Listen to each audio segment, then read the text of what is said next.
Hello students, my name is Rohini Gaikwad and today we are going to discuss a syllabus of subject programming in C.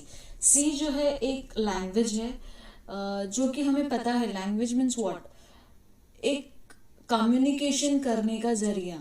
हम लोग एक दूसरे से बात करते हैं, हिंदी, मराठी, इंग्लिश है, फ्रेंच है, जर्मन है, वैसे ही कंप्यूटर के साथ बात करनी है तो you have to know this language. कोई टास्क देना है, कंप्यूटर से काम जो करा के लेना है हमें, तो कोई तो लैंग्वेज सीखनी होगी। But why to go for C language only? जैसे मार्केट में बहुत से लैंग्वेजेस अवेलेबल है, तो आपको सी ही क्यों करनी है? तो उसके भी रीजन है, वो ध्यान से सुनो। हम जो भी चीज कर रहे हैं वो क्यों कर रहे हैं ये पता होना चाहिए। First and important most thing कि ये जो लैंग्वेज है आपके बेसिक्स फंडामेंटल्स को क्लियर करेगा। आपको ये एक बार क्लियर हो गया तो आप कोई भी लैंग्वेज को इजीली अडॉप्ट कर सकते हो। एंड सेकेंड थिंग, इसमें जो लाइब्रेरीज है although as compared to other languages कम है, बट इससे क्या होने वाला है, आपका थिंकिंग लेवल बढ़ेगा। कोई भी प्रॉब्लम को सॉल्व करना है तो मैं क्या करूंगी या क्या करूंगा, सीक्वेंस क्या रहेगा मेरा, विच अरिथमेटिक ऑपरेशन क्या करके सॉल्व करूंगी मैं वो चीज को। सो आपका वो कंसेप्चुअल कंसेप्ट्स पूरे क्लियर होंगे। यहाँ पे आपको ये पता होगा कि मुझे प्रॉब्लम्स को सॉल्व कैसे करना है। So problem solving ability, decision making, आपका ये जो स्किल है बढ़ने वाला है। और जैसे आपको पता है हम लोग बचपन से कार नहीं सीखते हैं, हम लोग will go one by one. पहले हम लोग क्या लेते हैं, ट्राइसिकल है, बाइसिकल है, स्कूटी है, bike, and then will normally go for car. So समझ में आया? तो स्टेप बाय स्टेप, तो ये लर्निंग के लिए भी ये स्टेप बाय स्टेप प्रोसीजर है। तो आपको ये लैंग्वेज आती है तो आप कोई भी लैंग्वेज बाद में अडाप्ट कर सकते हो। सो इसीलिए हमें पहले सी को सीखना है, बहुत अच्छे से सीखना है, बिकॉज इन दिस लैंग्वेज उसके जो कंटेंट्स है, जो कि आपके चैप्टर्स आपके सामने दिख रहे हैं आपको, I just want to explain all this with teaching and examination scheme. तो पहले आप ये क्लियर कर लो कि आपका टीचिंग स्कीम होने वाला है टोटल 7 आवर्स का। सो वो कैसे डिवाइड हो रहा है, आपका lecture 3 hours, tutorial 2, practical 2 hours, उसके हिसाब से हो गया 7 hours. Then examination scheme, total marks से आपका 150 डिवीजन कैसे हुआ, theory and practical marks. Theory में भी कैटेगरी है सेम जैसे प्रैक्टिकल में, ESE and PA. ESE is what, end semester examination, जो कि 70 मार्क्स का होता है। अब ये 70 मार्क्स ही बहुत इंपॉर्टेंट है। देखो यहाँ पे ये हाईएस्ट वेटेज है ना, ये नंबर्स में से ज्यादा क्या दिख रहा है आपको, 70। तो वो कैसे मिलने वाला है आपको, ये चैप्टर्स को लर्न करके। सो हर एक चैप्टर का एक एक वेटेज है। First chapter 8 marks, then 10, 12 and so on.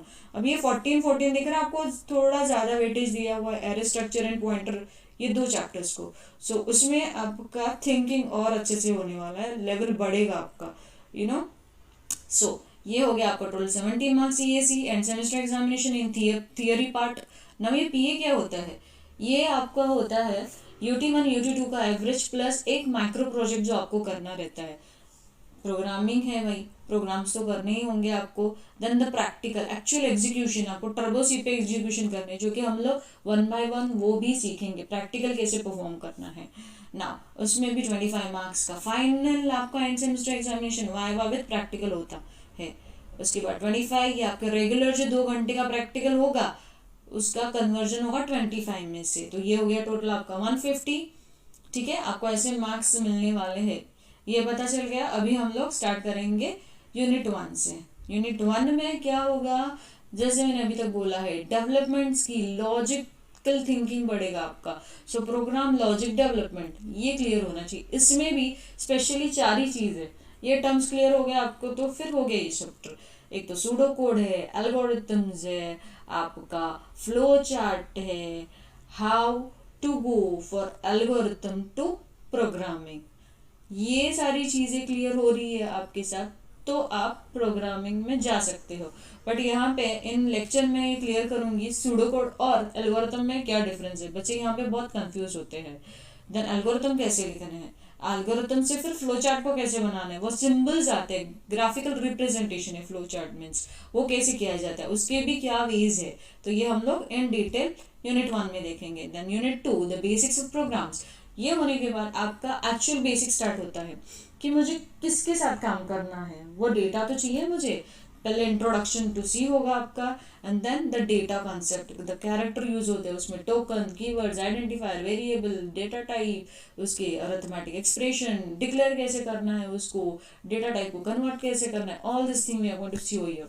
And then in and out होना चाहिए डेटा, आपको डेटा देना एंड डेटा लेना कंप्यूटर से आना चाहिए, ठीक है। यूजर से कम्युनिकेशन होना चाहिए कंप्यूटर का, तो उसके लिए प्रिंटफ स्कैनफ स्टेटमेंट यूज होते हैं। देन यूनिट 3 कंट्रोल स्ट्रक्चर, कोई कोई स्ट्रक्चर ऐसे होते हैं सेम फ्लो में नहीं जाते हैं, there have some decision over there, तो डिसीजन मेकिंग के लिए इफ स्टेटमेंट का यूज किया जाता है। इफ दिस कंडीशन यस है तो ये साइड जाओ, नो है तो वो साइड, ये साइड एंड वो साइड इज व्हाट, एक सेट ऑफ इंस्ट्रक्शन है, इसे एग्जीक्यूट करना है या इसे एग्जीक्यूट करना है, दोनों में से एक डिसाइड करेंगे हम लोग डिपेंडिंग ऑन डिसीजन, ठीक है। इसमें रिपीटेशंस भी होते हैं, लूप्स में काम होता है, जैसे टेबल्स ऑफ 2 है, 2 1 2, 2 2 4, like this. So 2 is a constant column है आपका, दो एक ही वैल्यू रिपीट हो रहा है, द सेकंड कॉलम में फिर वो नंबर चेंज हो रहे हैं, बट कुछ तो लूपिंग में जा रहा है ना, मल्टीप्लीकेशन बार बार हो रहा है 2 नंबर का, तो हम लोग क्यों नहीं रिपीटेशन में डाल दे। एंड और भी कुछ डेटा टाइप्स यूज होते हैं जो बाद में पता चलेगा आपको, कंबाइन करके आप इजीली फॉर्म कर सकते हो ये सारी चीजें। तो ये हो गया यूनिट 3। यूनिट 4 ये एक इंपॉर्टेंट टॉपिक है, आपने देखा 14 वेटेजेस को, एरे एंड स्ट्रक्चर। ये क्या करता है, एरे आपको अलाउ करेगा to declare a not only single variable, group of variables, मतलब साथ में आप कुछ डिक्लेयर कर सकते हो। जैसे कि ऑफिस में डेटा रोल नंबर लिस्ट बनानी है, वह रोल नंबर को मुझे कंबाइन सेव करना है, कुछ तो करना है उसके साथ, प्रोसेस करना है, तो उसके लिए मैं क्या करूँगी, ईच 1 by 1 करूँगी तो टाइम कंज्यूमिंग होगा, तो array is the one. Same type of data है आपका, तो आप उसके साथ मैनिपुलेट कर सकते हो with the help of array.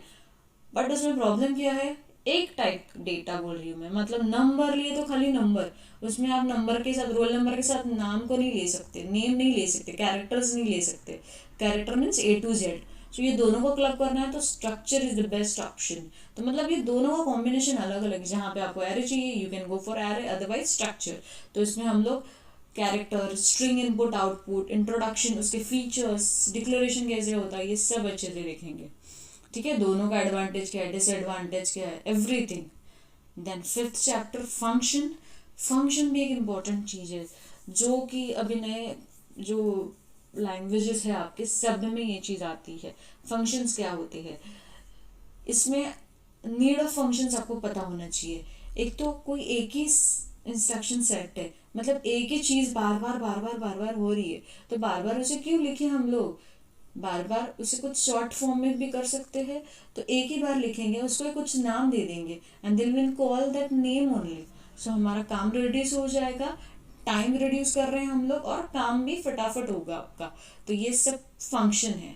Function एक तो यूजर डिफाइंड भी होते हैं या विथ लाइब्रेरी इनबिल्ट फंक्शंस भी होते हैं, तो ये हम लोग देखेंगे। फंक्शंस के पैरामीटर्स भी होते हैं, उसमें कुछ तो पैरामीटर्स पास करने रहते हैं, कॉल बाय वैल्यू है, कॉल बाय रेफरेंस, वो detail will see here with recursive functions also. Getting next last chapter है आपका पॉइंटर, बट नॉट लीस्ट, बहुत इंपॉर्टेंट है ये। पॉइंटर्स क्या करता है, आपको डेटा पता चल गया, डिक्लेयर करना है भाई, बट रहता कहाँ है वो डेटा, आपका भी कोई एड्रेस है, वैसे ही पॉइंटर्स का भी एड्रेस है, तो आपको पॉइंटर्स का लोकेशन पता होना चाहिए, डेटा का लोकेशन पता होना चाहिए with the help of pointers. तो पॉइंटर क्या करेगा, पॉइंट करेगा to the address of the location. वो जो एड्रेस है, आप कहाँ पे रहते हो, ये सब डिजिट्स में होते हैं, तो ये क्या स्टोर करता है, उसका एड्रेस, वो डेटा कहाँ पे स्टोर्ड है उसका एड्रेस स्टोर करता है। तो ये call by reference, call by value, इसमें भी वेरिएशन है, बट हम लोग ये pointers with array and functions भी करेंगे, ठीक है। So one by one we will going to learn all this thing in simple words, even the programs also, ठीक है। नाउ 1 by 1 एक एक चैप्टर हम लोग लर्न करेंगे, but before that I would like to tell you that हमारा जो app है उसका लिंक नीचे दिया हुआ है, आप वो डाउनलोड कर सकते हो।